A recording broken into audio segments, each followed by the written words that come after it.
Hello friends, आज हम जानकारी लेने वाले हैं फॉर्म्स के बारे में। आज हम देखेंगे कि HTML5 में फॉर्म्स का कैसे यूज किया जाता है।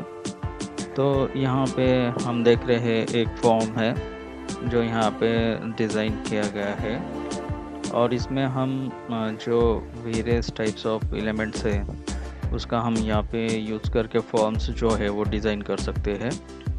तो सबसे अहम बात ऐसी है, फॉर्म्स जो है तो फॉर्म्स का यूज़ किस लिए किया जाता है। सबसे मेन बात ऐसी है कि जो फॉर्म्स है वो फॉर्म्स यूज़र से हमें कुछ इन्फॉर्मेशन इनपुट जब लेना होता है तो हम फॉर्म्स का यूज़ यहाँ पे करते हैं। और जब भी हमें फॉर्म HTML में जब क्रिएट करना होता है तो हम यहाँ पे फॉर्म टैग जो है वो फॉर्म टैग का यूज़ हम यहाँ पे करते हैं। यहाँ पे फॉर्म टैग और स्टार्ट टैग और क्लोज टैग के बीच में जो भी कंटेंट है वो सब लिखा जाता है। जो फॉर्म्स होते हैं तो वो forms various types of elements से बनाए जाते हैं, जैसे हम कंट्रोल्स भी कहते हैं, जैसे टेक्स्ट हो, रेडियो बटन हो, चेक बॉक्स हो, सबमिट बटन हो या फिर सिलेक्ट बटन यहाँ पे हो।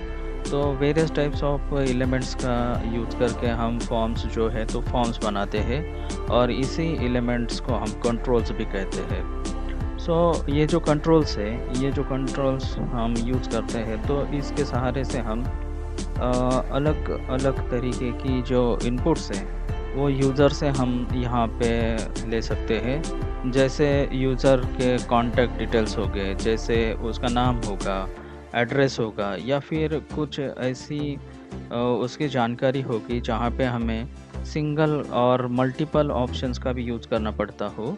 तो हम ये सब चीज़ें, ये जो वेरियस टाइप्स ऑफ कंट्रोल्स है उसका यूज़ करके यहाँ पे कर सकते हैं। उसी तरह से हम जो भी डेटा है वो यहाँ पे क्लियर भी कर सकते हैं और वो डेटा हम सबमिट भी कर सकते हैं।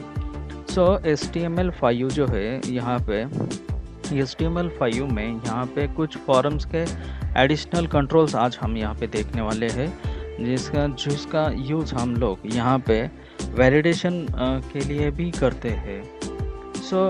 सबसे पहले देखते हैं कि फॉर्म जो है तो फॉर्म्स कैसे क्रिएट किया जाता है। तो मैंने आपको पहले ही बताया, फॉर्म स्टार्ट टैग और क्लोज टैग लिखा जाता है और जो भी हमें एलिमेंट्स और कंट्रोल्स चाहिए वो सब कंट्रोल्स हम फॉर्म और क्लोज फॉर्म टैग के भीतर सब यहाँ पे हम लिखते हैं और इसी के सहारे से हम फॉर्म जो है तो फॉर्म हम यहाँ पे डिज़ाइन कर सकते हैं। तो आज हम यहाँ पे कुछ इनपुट एलिमेंट्स जो है HTML5 में जो यूज़ किए जाते हैं वो एलिमेंट्स को हम यहाँ पे देखने वाले हैं। सबसे पहला जो है इनपुट टैग जिसको बोलते हैं हम लोग, इसको एलिमेंट भी कहा जाता है। इनपुट एलिमेंट यहाँ पे फॉर्म टैग का सबसे अहम एक होता है जिसको यूज़ करके हम वेरियस टाइप्स ऑफ कंट्रोल्स जो है तो वो कंट्रोल्स हम यहाँ पे ले सकते हैं। जो भी हमें कंट्रोल्स क्रिएट करने हैं वो कंट्रोल्स क्रिएट करने के लिए यहाँ पे हम लोग इनपुट टैग का यूज़ करते हैं और ये इनपुट टैग में हम लोग अगर वहाँ पे एट्रीब्यूट चेंज करते हैं तो वहाँ का जो कंट्रोल है वो कंट्रोल वहाँ का चेंज हो जाता है। तो HTML5 में कुछ इंट्रोड्यूस किए गए नए इनपुट टाइप्स है वो आज हम यहाँ पे देखने वाले हैं। उसमें सबसे पहला जो है तो input type equal to colour है यहाँ पे। जब भी हमको कलर पिकर यूज़ करना होता है तो उस समय हम यहाँ पे इनपुट एलिमेंट का यूज़ करते हैं और हम यहाँ पे input type equal to colour इस तरीके से यहाँ पे लिखते हैं। यानी जब भी हमको कलर पिकर चाहिए तो हम लोग यहाँ पे input type is equal to colour ऐसा हम यहाँ पे लिखते हैं। इसकी जो वैल्यू है तो ये हम यहाँ पे हेक्साडेसिमल में भी दे सकते हैं। हेक्साडेसिमल फॉर्मेट में जब वैल्यू देते हैं तो सबसे पहले हैश, उसके बाद रेड, ग्रीन और ब्लू, ऐसे 3 बेसिक कलर्स होते हैं। या फिर डायरेक्टली हम यहाँ पे कलर नेम जो है तो कलर नेम यहाँ पे उसको दे सकते हैं और ये कलर नेम देने के बाद हम यहाँ पे कलर पिकर में एक जो कलर है वो कलर यहाँ पे हम लोग यहाँ पे सेट कर सकते हैं। तो एग्जांपल है, यहाँ पे हम एग्जांपल देख रहे हैं। इस एग्जांपल में हमने लिखा है document type HTML head tag और यहाँ पे टाइटल दिया हुआ है, उसके बाद बॉडी टैग लिखा है और यहाँ पे हमने फॉर्म टैग जो है तो फॉर्म टैग यहाँ पे लिखा है। ये फॉर्म टैग में हमने लिखा है सिलेक्ट योर कलर और यहाँ पे लिखा है input type is equal to colour और वैल्यू जो है तो वैल्यू यहाँ पे हमने हेक्साडेसिमल फॉर्मेट में दी है। जैसे मैंने आपको कहा कि रेड ग्रीन एंड ब्लू यहाँ पे होता है, तो सब यहाँ पे एफ एफ लिखा है तो इसका मतलब है यहाँ पे इसकी वैल्यू जो है ब्लू रहेगी। आप डायरेक्टली यहाँ पे value is equal to directly red green blue ऐसे ही डायरेक्टली लिख सकते हो। सो मैंने इसको सेव किया और यहाँ पे मैंने उसका जो आउटपुट है तो वो ब्राउज़र में ओपन कर लिया है। तो सो मैंने यहाँ पे ब्लू कलर जो है तो ब्लू कलर चूज़ किया था, इसलिए यहाँ पे वो मुझे ब्लू कलर यहाँ पे बता रहा है। सपोज मैंने इस पे क्लिक किया तो क्लिक करने के बाद यहाँ कलर पिकर्स आता है और यहाँ पे वेरियस टाइप्स ऑफ कलर्स होते हैं, तो जो चाहिए वो कलर हम लोग यहाँ से पिक कर सकते हैं। यहाँ से मैंने पिकर पे क्लिक करने के बाद ये सिंबल्स जो है तो इस तरीके से सिंबल दिखेगा। अगर मैं यहाँ पे बैकग्राउंड पे क्लिक करता हूँ तो अभी वो वाइट कलर्स मुझे यहाँ पे बताता है। Then again I will select this picker and then put on the this year. मैंने यहाँ पे अगर पिक किया तो वो यहाँ पे कलर चेंज करता है। यानी इस तरीके से हम लोग input type is equal to colour और लिखने के बाद जो है कलर पिकर जो है तो कलर पिकर यहाँ पर हम लोग ले सकते हैं। नेक्स्ट सेकंड जो थिंग यहाँ पे है वो ऐसी है, क्या सेकंड टाइप जो है तो input type is equal to number. Input type is equal to number. जब हमको न्यूमेरिकल वैल्यूज नंबर जो जिसे हम लोग कहते हैं ये हमको इनपुट बोल के जब देना होता है तो हम यहाँ पे input type is equal to number यहाँ पे लेते हैं और यहाँ पे हम लोग न्यूमेरिकल वैल्यूज जो है तो ये न्यूमेरिकल वैल्यूज इनपुट बोल के यूज़ कर सकते हैं। यहाँ पे एडिशनल एट्रीब्यूट्स जो है तो हम यूज़ करते हैं वो है मीन मैक्स एंड स्टेप बोल के। मीन आपको पता है, मीन बोले तो मिनिमम, मैक्स बोले तो मैक्सिमम और यहाँ पे एक स्टेप एट्रीब्यूट जो है तो वो यहाँ पे है। सो फॉर एग्जांपल हम यहाँ पे देखते हैं कि हमें वैल्यू जो है तो वैल्यू हमें 10 से लेकर 20 के बिटवीन वैल्यू जो है तो वैल्यू हमको देनी है। तो हमें ये वैल्यू जो है तो एंटर करनी है।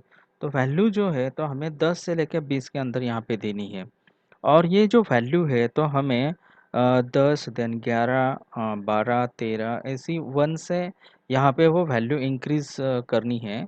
तो इसीलिए यहाँ पे जो स्टेप है उसे स्टेप इज इक्वल टू 1 लिखा है। स्टार्ट वैल्यू मिनिमम 10 है और मैक्सिमम वैल्यूज़ मुझे 20 तक चाहिए। यानी जो भी रेंज मैं नंबर की देने वाला हूँ वो रेंज होगी 10 से लेकर 20 तक और इसकी जो वैल्यू इंक्रीज़ होगी वो बाय डिफ़ॉल्ट 1 से होगी। यानी जैसे हम लोग वहाँ पे क्लिक करेंगे तो वैल्यू 10 11 12 13 अप टू मैक्सिमम 20 तक हो जाएंगी और हर एक वैल्यू जो है तो वैल्यू वहाँ पे 1 से ये इंक्रीज़ होगी। अब इस जो स्टेटमेंट है इसको हम लोग यहाँ से कॉपी कर लेते हैं और ये कॉपी करके हमने लिखा हुआ जो कोड है उस कोड के अंदर हम लोग इसको एंटर कर देते हैं। मैंने यहाँ पे ये जो कोड है इस कोड में उस वैल्यू को जो है तो उस वैल्यू को मैंने यहाँ पे एंटर किया है। अब यहाँ पे मैंने लिख दिया है input type is equal to number then minimum 10 and maximum 20 और स्टेप मैंने 1 लिखी है। इस फाइल को मैं यहाँ पे सेव करता हूँ और इस वैल्यू को सेव करने के बाद मैं इस फाइल को ब्राउज़र में ओपन कर लेता हूँ और इसको मैं रिफ़्रेश करता हूँ। जैसे ही मैंने यहाँ पे रिफ़्रेश कर लिया, यहाँ पे enter the values number values यहाँ पे आया है और यहाँ पे अगर मैं क्लिक करूँ तो यहाँ पे उसने मुझे 10 ऐसी वैल्यू बताई है और इस तरीके से मैं अगर इस पे क्लिक करता हूँ तो वैल्यू यहाँ पे बाय डिफ़ॉल्ट 1 से इंक्रीमेंट होती है और ये जो वैल्यू है तो ये वैल्यू मैक्सिमम जो है तो ये वैल्यू मैक्सिमम 20 तक जो है तो 20 तक ही खाली यहाँ पे जाएंगी। यानी 10 से लेके हम लोग यहाँ पे तय कर सकते हैं कि हमें नंबर जो है तो कहाँ से कहाँ तक के वो उसको इंक्रीज़ करना है। 10 से लेके 20 तक मैंने यहाँ पे इंक्रीज़ किया है और स्टेप मेरी 1 थी, इसलिए वैल्यू जो है तो वो 1 से इंक्रीमेंट हो रही थी।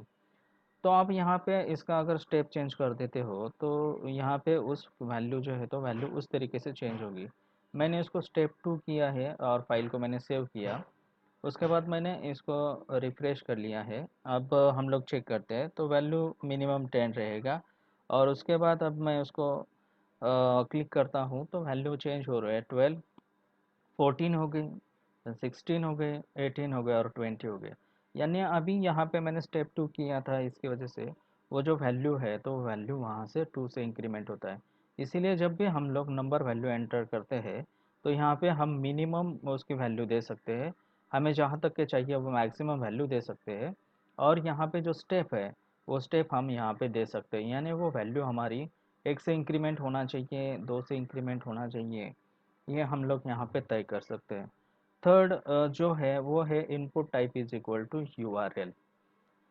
यानी जब भी हमें किसी वेब साइट का एड्रेस जो है, एड्रेस एज अ इनपुट बोल के हमको यूज़ करना होता है, तो हम यहाँ पे input type is equal to URL लिखते हैं।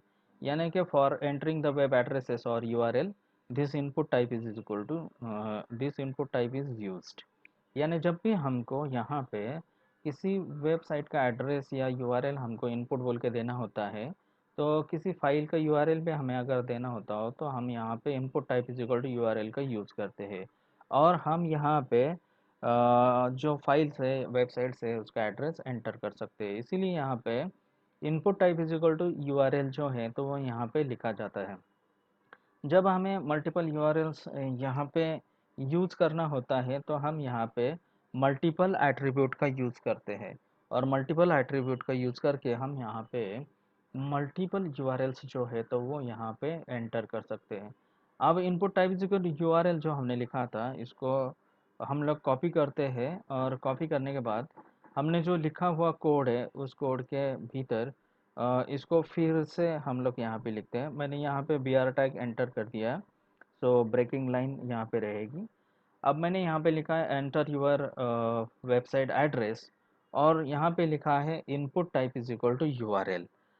इसको हम लोग फिर से सेव करते हैं, और सेव करने के बाद यहाँ पे हम इसको रिफ्रेश करते हैं। तो यहाँ पे लिखा है enter your address, so you have to enter the address of something. आप किसी भी इसका जो एड्रेस है तो एड्रेस यहाँ पे तुम जो है तो यहाँ पे हम लोग एंटर कर सकते हैं। तो इस तरीके से हम लोग जो फाइल होगी या फिर वेबसाइट होगी उसका जो एड्रेस है तो वो एड्रेस हम लोग यहाँ पे एंटर कर सकते हैं। सो यहाँ पे कम हो गया। So enter your website address. We are using here input type is equal to URL. Suppose हमें यहाँ पे इमेज जो है तो ये ग्राफिकल के लिए हमको यूज़ करना हो, हमें यहाँ पे सबमिट बटन की इमेज सेट करनी है। सो मैंने यहाँ पे एक सबमिट बटन की इमेज ली है, और इसका जो पाथ है तो वो पाथ मुझे चाहिए, इसीलिए मैं इसको यहाँ पे अगर ब्राउज़र में ओपन कर लेता हूँ तो उसका पूरा पाथ मुझे यहाँ दिखाई देगा। सो यहाँ पे मैंने इमेज जो है तो ये इमेज, यहाँ पे जो इमेज है वो इमेज मैंने यहाँ पे ली है, उसका पूरा पाथ यहाँ पे है। सो मैंने इस पाथ को कॉपी किया, और इस पाथ को कॉपी करने के बाद ये जो पाथ है तो ये पाथ मैंने इस यहाँ पे सेव कर दिया। मैंने यहाँ पे डबल कोट, सो मैंने यहाँ पे इमेज का पाथ जो है वो इमेज का पाथ यहाँ पे इंसर्ट किया है। इमेज का जो पाथ है मैंने यहाँ पे इंसर्ट किया, मैंने लिखा है input type is equal to image, ID दिया है, अल्टरनेट टेक्स्ट लिखा है, और यहाँ पे उस इमेज का जो पाथ था वो पाथ मैंने यहाँ दिया है। इस पाथ को अभी मैंने प्रोग्राम में कोड में डाला है, इसे सेव किया है, और इसका जो आउटपुट है वो आउटपुट हम यहाँ पे देखते हैं। सो अभी हमें सबमिट जो है तो वो सबमिट बटन यहाँ पे उसने बता दिया है, यानी टेक्स्ट के बजाय हम लोग यहाँ पे बटन जो है तो वो बटन हम यहाँ पे ले सकते हैं। यानी टेक्स्ट के बजाय यहाँ पे हम इमेज जो है तो वो इमेज यहाँ पे ले सकते हैं। तो हमने यहाँ पे सबमिट नाम का बटन जो है तो वो बटन यहाँ पे क्रिएट किया है। नेक्स्ट हम लोग यहाँ पे डेट जो है तो डेट इंसर्ट कर सकते हैं। So input type is equal to date.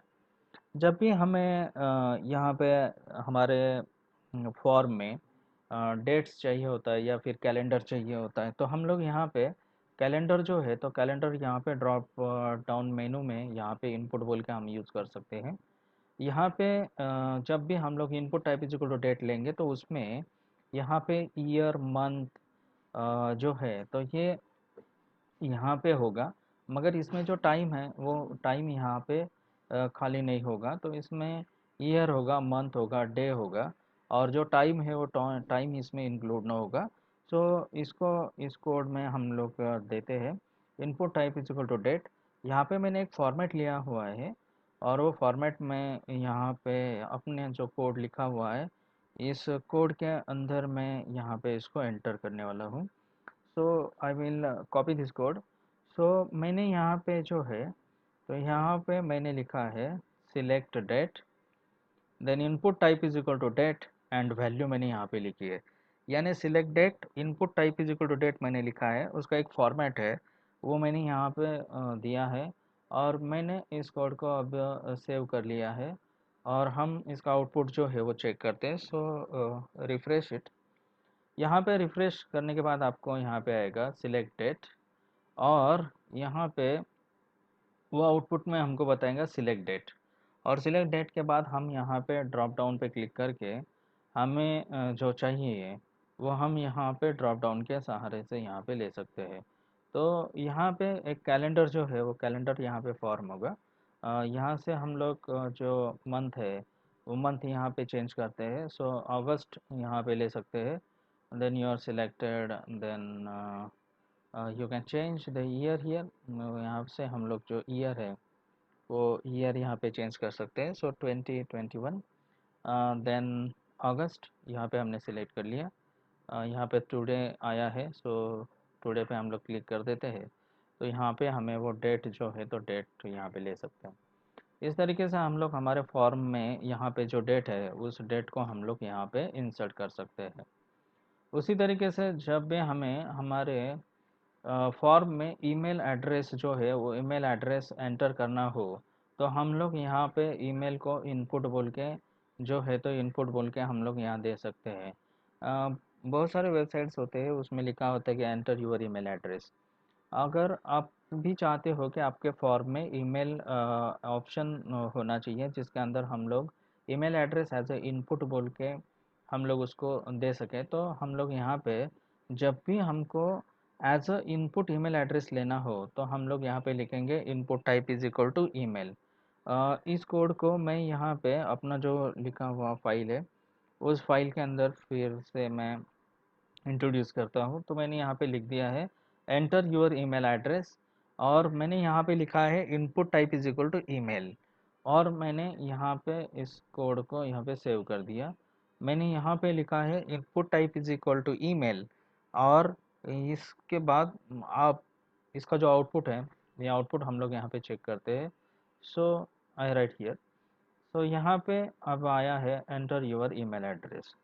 सो आपका जो भी एड्रेस होगा आप वहाँ पे उसका ईमेल एड्रेस जो है तो ईमेल एड्रेस जो है तो आप यहाँ पे ईमेल एड्रेस यहाँ पे एंटर कर सकते हो। इस तरीके से हम हमारे फॉर्म में यहाँ पे ईमेल एड्रेस जो है तो ईमेल एड्रेस भी यहाँ यहाँ से हम लोग एंटर कर सकते हैं। सो अगर हमको जब भी ईमेल आईडी चाहिए होता है तो हम यहाँ पे लिखेंगे input type is equal to email. For input जब हमें मंथ और ईयर कैलेंडर से सिर्फ चाहिए तो उस वक्त मंथ इनपुट का यूज़ किया जाता है। यानी जब भी हमें खाली वहाँ पे फॉर्म में मंथ और उसने ईयर डिस्प्ले करना चाहिए तो उस वक्त हम वहाँ पे input type is equal two month इस इनपुट का यूज़ करते हैं। यानी जब भी हम लोग input type is equal two month use करेंगे तो वो हमें उस वक्त फॉर्म में सिर्फ वहाँ पे ईयर और जो मंथ है वो हमको वहाँ पे डिस्प्ले करके देंगे। यहाँ पे जो ईयर है 4 डिजिट में होगा, और मंथ जो होगा तो 2 नंबर्स में वो हमको वहाँ पे डिस्प्ले करके देंगे। यानी जब भी हमें हमारे फॉर्म में सिर्फ मंथ चाहिए, मंथ और ईयर चाहिए, उस वक्त हम लोग यहाँ पे input type is equal two month ऐसे लिखते हैं। और जब भी हम लोग यहाँ पे input type is equal two month लिखते हैं तो हमें हमारे फॉर्म में सिर्फ मंथ और वहाँ पे ईयर जो है वो दिखाई दिया जाता है। सो यहाँ पे हम लोग लेते हैं, यहाँ पे रिफ़्रेश करते हैं। रिफ़्रेश करने के बाद यहाँ पे हमको उसने बता दिया है सिलेक्ट मंथ। हम लोग यहाँ से भी मंथ जो है तो सिलेक्ट कर सकते हैं। सो अगस्त, और यहाँ पे 20, यहाँ पे उसने बताया है हमें अगस्त 21। अगर हम लोग कीबोर्ड से जे यहाँ पे प्रेस करते हैं तो वो हमें जे से स्टार्ट होने वाले मंथ बताएगा, जैसे जनवरी, देन जून, जुलाई, इस तरीके से। अगर हम लोग यहाँ पे ए प्रेस करते हैं कीबोर्ड से, तो ए से स्टार्ट होने वाले मंथ वो हमको यहाँ से बताएगा। अगर हम लोग यहाँ से एफ प्रेस करते हैं तो एफ से प्रेस होने वाले जो भी मंथ है वो हमको यहाँ से बता सकता है। सो हमें जब भी सिर्फ मंथ और यहाँ पे ईयर चाहिए, उस वक्त हम लोग यहाँ पे input type equal two month, जो इनपुट टाइप है उसका हम लोग यहाँ पे यूज करते हैं। तो सो फ्रेंड्स, यहाँ पे आज हमने ऑप्शंस देखे थे। So for the color picker we are using the input type is equal to color. जब भी हमें नंबर एंटर करने होते हैं तो हम लोग यहाँ पे input type is equal to number यहाँ पे लेते हैं। हमें जब भी किसी वेबसाइट का एड्रेस यहाँ पे चाहिए तो हम लोग यहाँ पे लेते हैं input type is equal to URL. जब भी हमें डेट सिलेक्ट करनी हो या फिर हमें कैलेंडर चाहिए ड्रॉप डाउन वाला, तो उस वक्त लोग यहाँ पे हम लोग input type is equal to date हम यहाँ पे लेते हैं। हमें जब भी ईमेल एड्रेस यहाँ पे इंसर्ट करना हो तो हम लोग input type is equal to email ऐसा लेते हैं। और जब हमें हमारे फॉर्म में सिर्फ मंथ और ईयर चाहिए तो उस वक्त हम लोग यहाँ पे input type is equal two month ऐसा हम लोग यहाँ पे लेते हैं।